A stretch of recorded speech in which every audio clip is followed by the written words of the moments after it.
Esta predicación, queridos hermanos, quisiera dedicarla a hablar un poco de los santos arcángeles y los ángeles, porque en la actualidad tenemos varios problemas en torno a la fe. Por ejemplo, escuchábamos la lectura primera, donde ustedes se dan cuenta cómo Pablo está hablando de lo central de la fe, que es la resurrección, y está regañando. ¿Saben por qué? Porque la realidad que envolvía Corinto era una realidad complicada, que no lo vamos a tratar ahora, pero ellos estaban también, como quien dice, materializando la fe, ¿va? Por eso comentaban entre ellos: no hay resurrección. Y Pablo dice: si no hay resurrección, entonces Cristo no resucitó. Y si Cristo no resucitó, entonces pues la fe de ustedes es vana. Eso es por gusto. Pero tomo esa primera lectura para hacer una aclaración y corregir un poquito cosas que nos están pasando a nosotros en nuestro propio tiempo. En nuestro propio tiempo, hoy que estamos, abundamos en tecnología, abundamos en ciencia, abundamos en racionalismos, en cientificismo, bueno, tanta cosa que se abunda ahora. Entonces, hablar sobre los ángeles, ¿existe eso? ¿Existe eso en realidad? Y muchos están viendo la fe en los santos arcángeles o los ángeles como una especie de cuento de niños. Y entonces hoy la fe, inclusive muchos de nosotros la estamos reduciendo a una fe buenista. Es y esta fe tiene mucha prensa, tiene muy buena prensa. Por eso hoy, nos servimos de las redes sociales, porque ahí aparece todo tipo de cosas y uno ve lo que publican ahí. Gente tanto externa a la fe cristiana y católica, como inclusive en la misma gente de la misma iglesia. Gente de la misma iglesia están reduciendo la fe a una fe buenista. Es decir, por poner un ejemplo muy claro, entonces digamos que uno tiene que ser nada más buena gente. Eso es lo que se está predicando ahora, ser buena gente. Entonces, pero esa es una reducción de la fe, porque en la realidad todos nosotros sabemos que cargamos lo que conocemos como el pecado original. El pecado original hace que gente que somos de iglesia no seamos buena gente y tenemos nuestras cosas y andamos cargando pecados y andamos cargando nuestras cosas malas. Entonces, tener esa visión es una reducción de la fe cristiana.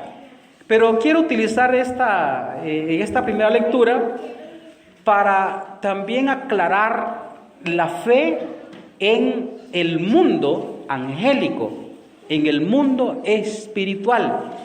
Nosotros, gracias a Dios, pienso en más esta comunidad, como las demás comunidades donde celebran San Miguel Arcángel, o San Rafael, o ¿cómo se llama el otro? San Gabriel, ¿no? Lo dije para a ver si están despiertos. Entonces, las comunidades que celebran a los santos arcángeles o a los ángeles custodios, bendito Dios, pues hasta hay novena, como lo acaban de hacer, hasta hay novenas, rezamos y cantamos cantos a los arcángeles y rezamos la novena y bueno, incluso las oraciones que ya tenemos, ¿no? Arcángel San Miguel, defiéndonos en la batalla, etcétera.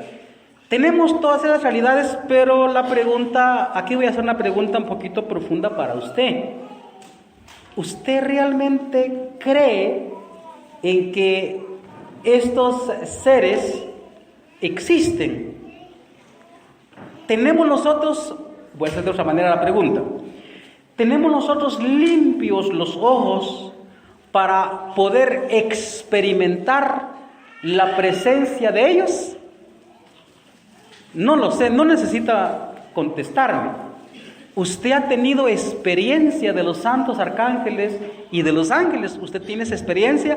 Con humildad se los digo, en el caso personal sí lo he tenido. hasta tal punto que he sentido, he experimentado la protección tan fuerte, especialmente cuando me toca rezar, me toca acompañar a alguna persona que sufre de posesión, es decir, o vejaciones del demonio. He experimentado ahí la presencia de los ángeles porque siento que me protegen mucho. ¿Usted tiene experiencia de eso? Con esto no quiero decir que yo soy mejor que ustedes, no, lo que pasa es que por el orden sacerdotal que Cristo me concedió, entonces necesariamente aparecen personas que le piden ayuda a uno con estas realidades que suceden y que tienen más experiencia del mundo espiritual, pero en el aspecto negativo, es decir, de los demonios. No es que yo sea mejor que ustedes, simplemente soy ministro y el Señor me concedió esto, pero a lo que vamos con esto es la pregunta profunda para usted. ¿Usted tiene experiencia de ellos o no los tiene? ¿Cree usted realmente en la presencia de ellos o no cree en la presencia de ellos? Porque es que, como les digo, la realidad que vivimos ahorita está, digamos así, enferma de la fe y nos metemos en este mundo racional, científico. Y entonces a veces uno cree que tiene explicación de todo, cuando hay muchas cosas que nosotros no tenemos explicación. Hermanos, esta predicación, como digo, yo quisiera sacarla porque necesitamos nosotros tener como claro, bueno, hasta donde podemos, porque tampoco vamos a hacer aquí una disertación, sino que esta es una homilía. Nosotros tenemos claro la presencia de ellos, que nos protegen, que están con nosotros, o no la tenemos. Usted acude a ellos, reza cuando usted está solita o solito. Sí, porque es que, como decía un filósofo antiguo, digamos, la realidad de una persona se percibe cuando se compara cuando está la persona sola o la persona cuando está acompañada, porque a veces cuando estamos acompañados hacemos un montón de cosas y parecemos que somos muy piadosos, pero cuando usted está en la casa, reza a ellos también, usted experimenta la presencia de ellos estando usted solo, ¿no? O aquí lo hacemos a veces por formalismos, por formalidad, porque hay que hacerlo, porque ahí está la novena. Usted lo experimenta, porque como les digo, ahorita en la actualidad, por todas estas realidades que ya les mencioné, hay muchos que consideran el tema de los ángeles como una especie de tema fósil. ¿Qué es un fósil? Un fósil es algo que existió, pero ya no existe y sin embargo dejó un rastro. Ese es un fósil. Y mucha gente también percibe el tema de los santos arcángeles o de los ángeles también como un tema de niños, como cuentos de niños, pero que ya de grande pues ya no me afecta a mí, ¿ya? Por eso es que también imagínense que todos tenemos esos cuadros que hay en las casas. Usted se da cuenta que en las casas nuestras hay cuadros de los ángeles como que fueran bebecitos, como panzoncitos ellos, con alitas y con un pañito cubriéndole su parte íntima en principio, porque no tienen sexo. Y que va un niño atravesando un puente y el angelito también prácticamente es otro niño acompañando a otro niño. Esas imágenes normalmente han distorsionado un poco la fe en los santos arcángeles, porque se queda nada más, esa fe se queda como en la infancia, pero en la realidad hoy que estamos, como digo, en un mundo un poquito avanzado y que tenemos estudio, entonces como que ya no creemos en todo eso. De hecho, esto es tan real que decía un experto no antiguo sino contemporáneo, decía Rudolf Bultmann: ¿cómo vamos a hablar nosotros de ángeles, de demonios, de arcángeles, de ángeles, cuando tenemos ciencia? Estamos en el siglo XX, por Dios, decía él, ¿no? Aunque él es el siglo pasado, imagínense, y él no conoció la tecnología que nosotros ahora tenemos. Que todo lo que en principio, así decimos, a veces lo podemos explicar todo, pero eso no es verdad. Entonces, la existencia de los ángeles, ¿usted lo percibe o no lo percibe? En ese sentido voy a dirigirme en dos líneas, que espero que le haga bien a su fe sobrenatural, aclarando un poquito más la presencia de ellos. Primero, me sirvo del libro del Apocalipsis, desde el capítulo número 2. Fíjese que en el Apocalipsis aparecen los escritos de San Juan dirigiéndose a las distintas iglesias. Son 7 iglesias, ¿verdad? Y dice al ángel de la iglesia de Esmirna, por decir algo, al ángel de la iglesia de la Odisea, y así va nombrando, ¿no? Eso ¿a qué conclusión nos lleva? Nos lleva a la conclusión de que Dios ha nombrado un arcángel o un ángel por ciudad, por pueblo. ¿Usted cree en eso o no cree usted en eso? Si vamos al libro del Deuteronomio, capítulo número 32, allá dice en la Sagrada Escritura, dice que cuando Dios hizo la creación y creó al ser humano, y dice los hijos de Adán, esa es claramente la raza humana, usted lo puede encontrar en Deuteronomios 32, versículo número 8 en adelante. Y después dice cómo se repartió la gente, la ciudad, los hijos de Adán. ¿Cómo se repartió? Hubo un criterio. ¿Qué criterio fue el que se utilizó? Y dice, se repartieron las naciones según el número de los hijos de Dios. Claro que cuando menciona ahí hijos de Dios, no se está refiriendo a la raza humana, porque la raza humana se nombra ahí como los hijos de Adán.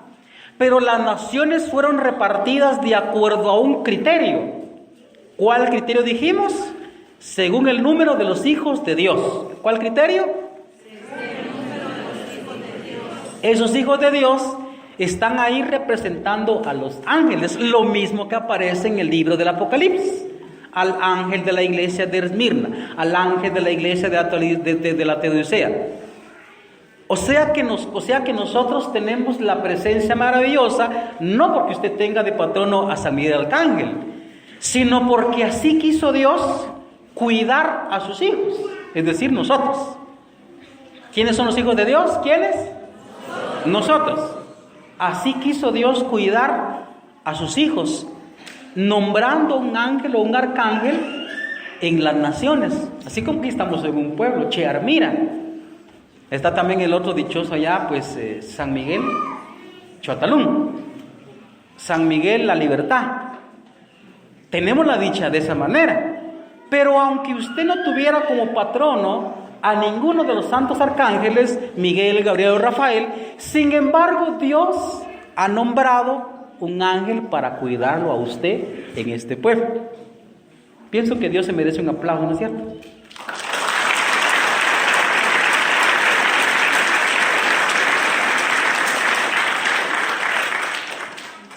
Quisiera hablar mucho acá, pero usted por favor experimente esa presencia de ese arcángel o ese ángel acá con el pueblo suyo. Experiméntelo. Dese cuenta que Dios lo cuida a usted. Dios lo cuida a usted a través de la presencia del arcángel. Eso es real, es real. Quisiera estirar un poquito más, utilizar aquí algunas cosas, pero no lo voy a hacer porque se estira demasiado el tiempo. Pero me interesa mucho, hermanos, que usted crea realmente en la presencia de ellos, porque como digo, nuestra fe está un poco dañada, y entonces nosotros solo creemos a veces en la realidad material, como sacan a veces aquella frase, ¿no? La frase de Santo Tomás, ¿no? Si no veo, no creo. Entonces todo lo que veo, lo creo, y lo que no veo, pues no lo creo. Y sin embargo ellos están con nosotros. ¿Qué podemos decir para afirmar la presencia de ellos? Miren, para esto necesitamos el instrumento de la filosofía, cosa que no voy a sacar porque se volvería demasiado grande. Pero lo que necesitamos saber, hermanos, es que la existencia va más allá de lo puramente material. Usted no piense nada más porque usted tiene un cuerpo material, es decir, tenemos un cuerpo, digamos, como decimos a veces, somos de carne y hueso, unos gorditos, otros flacos, otros altos, otros bajos. Usted no piense nada más de que la realidad existente es nada más aquello que nosotros vemos. No, hay más. Si vamos, como digo, instrumentalizando un poquito toda la realidad filosófica, fíjese que estas realidades tienen un nombre, se le llama formas separadas. ¿Cómo dijimos que se llama? Formas separadas.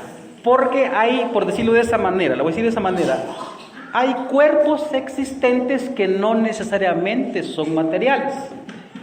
Ese nombre que acabo de decir yo, formas separadas, repítalo por favor.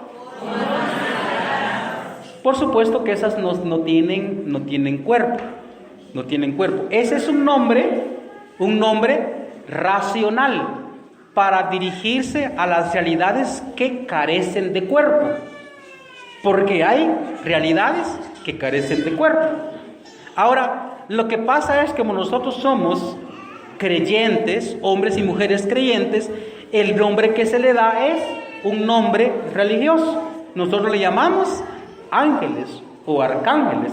Ese es el nombre religioso, ese es el nombre desde la fe, pero desde los nombres, desde la racionalidad, desde el pensamiento humano, porque la gente ha razonado muy bien, se le llama formas separadas. ¿Cómo dijimos? Formas separadas. Vamos a ver si sacamos un ejemplo un poquito pequeño, espero que sea pequeño. Fíjese que la entidad o el ser de los ángeles y arcángeles es una realidad espiritual. Dicho de otra manera, es una realidad psicológica. Dicho de otra manera, es una realidad intelectual. Dije 3 nombres, ¿no es cierto? 3 palabras. Entonces, si uno va a la historia, uno se da cuenta que hay realidades que no tienen cuerpo, carecen de cuerpo.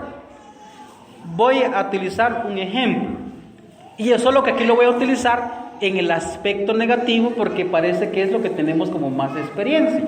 Y después voy a utilizar un ejemplo que más de alguno de ustedes ha tenido experiencia. Vean, el siglo pasado, los que ya están grandecitos, se recordarán de las famosas guerras, la guerra armada interna, por ejemplo, en Guatemala, que a nosotros nos vino desde Cuba. Algo así sé yo, porque he leído un poquito la historia. Una realidad intelectual que se llamaba el comunismo. Así se llamaba, el comunismo. Y fíjense que eso se extendió por todo el planeta. A nosotros nos vino a cachar ya la colita cuando ya estaba terminando, cuando países enteros se habían envuelto en guerras, habían habido millones de muertos. ¿Y sabe qué fue lo que se apoderó de la mente de tantas personas, de millones y millones de personas? ¿Sabe qué fue? La idea, una idea que se apoderó de la gente, una idea que se apoderó de muchos políticos poderosos y por eso mataron tanta gente. ¿Cuál era la idea? Lo voy a decir técnicamente, de esta manera: tesis, antítesis y síntesis. Esa era la idea.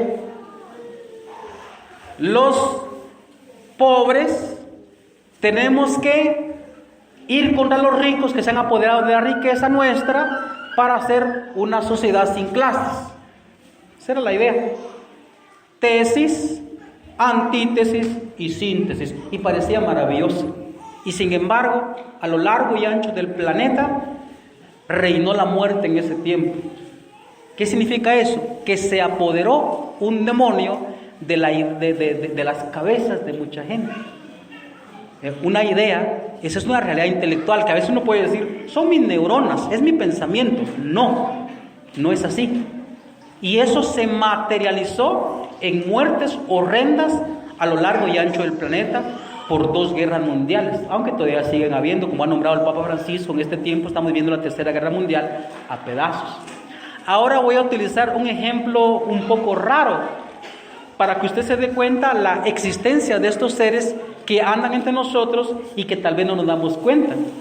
Miren, ahorita yo estoy en una realidad completamente diferente a esta, pero también se dan cosas como pasa aquí entre nosotros. Yo recuerdo que alguna vez me explicaron por qué el tramo de la carretera que se estaba haciendo antiguamente, verá que por allá, por la cuestión del camino que lleva para Zacalá, pues esas partes allá se quedó botado. Se quedó botado allá y ya no continuó. ¿Y por qué hicieron este camino por aquí y es más parado y allá se miraba que era más plano, allá se miraba como que estaba más prometedor? ¿Por qué ya no continuó eso? Porque es que las máquinas no funcionaban, se echaban a perder, se murió gente. Muchos saben esas historias. Y fíjense que yo conozco también historia de mi propio pueblo allá en Chimaltenango. Bueno, mi sangre es amartineca, pero allá crecí. Yo recuerdo que hace un buen par de años empezaron a construir una fábrica de alimentos por allá cerca de entre San Miguel y Zumpango. Y resulta que también pasaba exactamente la misma realidad, que las máquinas se arruinaban, que se moría gente, que una cantidad de cosas como esas, ¿no? Pero ¿qué pasa? ¿Por qué no se puede trabajar ahí?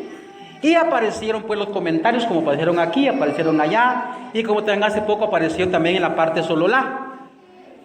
Es lo que pasa es que hay que pedirle permiso al dueño de la montaña.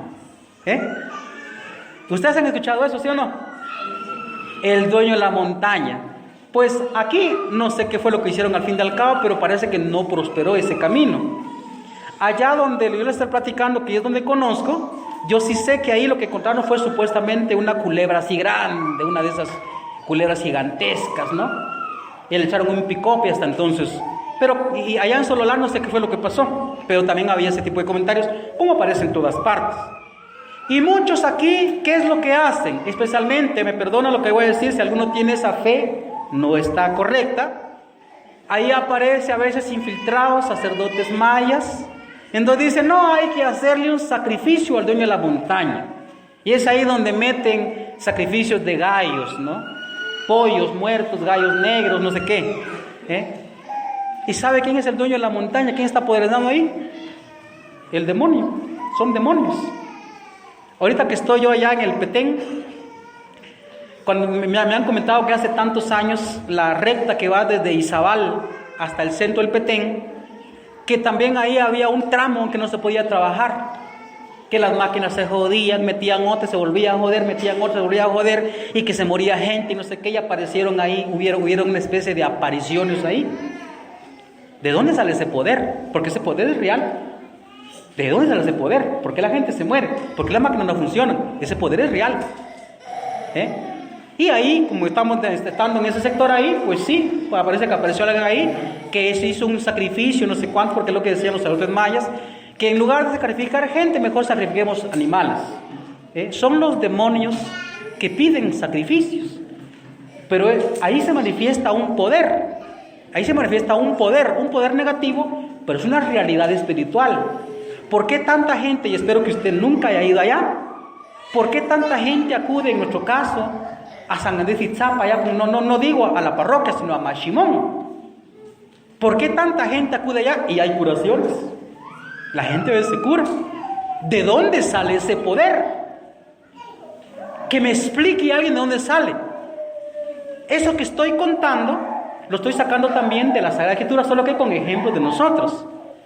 Porque si usted se da cuenta, en la Sagrada Escritura, por ejemplo, en el libro del Éxodo, cuando Moisés tiene que enfrentarse al faraón y a los magos del faraón, ustedes se dan cuenta que allá tienen un poder. Tienen un poder los magos de Egipto. Cuando Moisés agarra su vara y lo lanza allí para mostrar el poder de Dios, los magos del faraón hacen exactamente lo mismo. ¿De dónde sacan ese poder? Porque es claro que ahí hay un poder. También en la deportación de Babilonia en el año 585, cuando los deportados estaban en Babilonia, allá se toparon ellos con la realidad que la gente tenía también cultos a dioses, que no son esos dioses tan poderosos que parece que van por delante de Yahvé. Se tienen que enfrentar con esa realidad, que hay un poder por allá que se manifiesta. ¿De dónde sale ese poder? Como también, como digo, por eso he utilizado estos ejemplos nuestros, que todos ustedes conocen esas historias. Conocen esas historias. Ahí hay un poder claro. Hay un poder claro que se manifiesta. Pues lo digo, lo utilizo de esta manera negativa, porque todos conocemos ese poder y que la gente acude a esas realidades. Ahora, fíjense que en este sentido fue que yo puse el ejemplo de mi propia experiencia. Por ser sacerdote, pues me ha tocado acompañar a alguna familia, a alguna persona que ha tenido vejaciones demoníacas o posesiones literales, que a veces yo he tenido que acudir literalmente a los sacerdotes exorcistas. Y en ese instante he experimentado la presencia de alguien. Alguien llega, no sé cómo decirle, cómo explicarlo, porque es una realidad que uno tiene que experimentar. Pero alguien llega y me defiende. ¿Cómo lo sé yo? Porque es que el demonio le pega a uno. El demonio le pega a uno. Y aparecen los derechazos, ¡paz! Y en la cara de uno, ¿no? Aparecen los derechazos para uno, ¿no? Y varias veces experimenté que la persona afectada, no él, o ella, sino el demonio metido en ella, me quería pegar y alguien le detenía la mano. Y entonces le digo, ¿por qué no me pegas? Aquí estoy. Y burlándome de él, ¿no? Es que no me dejan, no me dejan. Y entonces, y se experimenta, hasta incluso en el sentir subjetivo, que alguien está allí.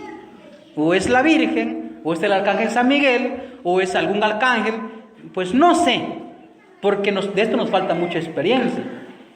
Pero como dice también, aquí habla Santo Tomás de Aquino, por eso le llama a él el doctor seráfico, que también dicho sea de paso, en la parroquia donde estoy es San Francisco, a San Francisco también le llaman nuestro padre seráfico.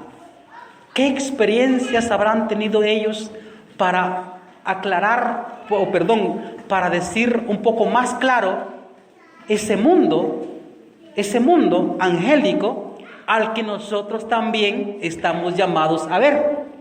¿Qué habrán visto? Uno a veces, como dice San Pablo, ni el ojo vio, ni el oído oyó, ni vino la mente del hombre lo que Dios ha preparado para los que le aman. Dice Santo Tomás de Aquino, si uno tuviera los ojos limpios de pecado, uno pudiera ver ese mundo maravilloso de esos seres tan especiales que Dios ha creado para protección nuestra. Si usted va al Apocalipsis, entonces allá Juan, que ve la presencia del ángel, una belleza indecible, que por supuesto no es la belleza de Dios, pero los ángeles participan de esa belleza infinita de Dios, y dice que Juan se postra, se tira de bruces, como dice la Escritura, para adorar al ángel. Y el ángel lo levanta y le dice, no, a mí no me adores, yo soy un siervo igual que tú. ¿Pero qué indica eso? Indica la belleza tan impresionante que tienen estos seres. Si usted va también al libro de Tobías, allá también Tobías, que es el hijo de Tobit, se impresiona tanto con la presencia del ángel que se queda también así absorto, como dice también en la Escritura, atónito por la presencia de aquel ángel que después desaparece, ¿no? Ellos, hermanos, nos están custodiando siempre. Cuidan de nosotros. Experimente usted la presencia de esos ángeles, que es la presencia de Dios mismo con nosotros. No nos queda más, hermanos, que agradecer a Dios la presencia maravillosa de esos seres entre nosotros. Voy a terminar aclarándoles algo ahora. Como nuestros ojos están empañados por la realidad material, que eso no significa que sea malo, aunque ahorita sí viene lo malo. nuestros ojos están empañados por la realidad del pecado, lastimosamente no logramos tener como esa visión. Porque nuestro cuerpo, como dice Santo Tomás de Aquino, como que hace pesada el alma y no logramos tener experiencia de ese mundo. Pero para buena noticia de nosotros, y yo se lo anuncio, nosotros también tenemos participación en esa realidad, porque nosotros estamos entre dos mundos. Nosotros estamos entre el mundo material, por eso tenemos cuerpo, tenemos carne y hueso. Yo soy más guapo que ustedes. Algunos de ustedes son un poquito feitos, más gorditos, o más chaparros, o más altos. Bueno, eso es un chiste nada más. Me estoy refiriendo a la realidad material que todos participamos. Pero también, hermanos, si se da cuenta, usted revisa en su alma, en su interior, nosotros lo que tanto anhelamos son realidades no materiales. Por ejemplo, ¿cuántos de nosotros queremos experimentar el amor? El amor. Dígame usted, le pregunto a usted, ¿en dónde vive el amor? ¿Usted me puede indicar dónde vive el amor? ¿Cuánto mide el amor? ¿Qué color tiene el amor? ¿Es rojo, padre? No, ese es el corazón que usted le da a su novia en tiempo en el tiempo del amor, ¿no? No tiene ni color ni sabor. Sin embargo, uno lo persigue y lo persigue y lo persigue. Y como por ejemplo en la casa a veces nos peleamos y hay cosas, entonces mejor me voy de la casa porque aquí no me siento amado. ¿Ve? Lo anhelamos. ¿Qué más? La felicidad que tanto perseguimos nosotros. San Agustín dice, busca lo que buscas, pero no donde lo buscas. Nosotros buscamos felicidad y lo buscamos en distintos caminos, como dice San Agustín. Buscamos por aquí y por allá. Pensamos que la felicidad está en el placer y por eso nos tragamos pizza, Coca-Cola y todo tipo de placeres de la boca, o sexo, o éxtasis, o guaro. ¿Ve? Uno cree que ahí está la felicidad y sin embargo la realidad de la felicidad no es material. Por ejemplo, otra realidad que tanto anhelamos, paz, ¿no es cierto? Uno tanto anhela paz. Y otra vez aparece, perdonen que utilice el ejemplo porque son cuestiones muy comunes, nos peleamos en la casa, el marido, la mujer, los hijos se pelean, que estamos peleando por un terreno, que no sé cuánto, no tenemos paz. ¿Y cuánto mide la paz? Deme la dirección de donde vive la paz. Me lo puede mandar por Google Maps o por Waze. ¿Dónde vive la paz? Donde estoy ahorita hay un barrio que se llama La Paz. Ahí está La Paz, pero bueno. Claro, es un barrio que se llama La Paz, pero ¿dónde está la paz? Es una realidad que se experimenta en lo interior de uno. Pero no es material. No es material.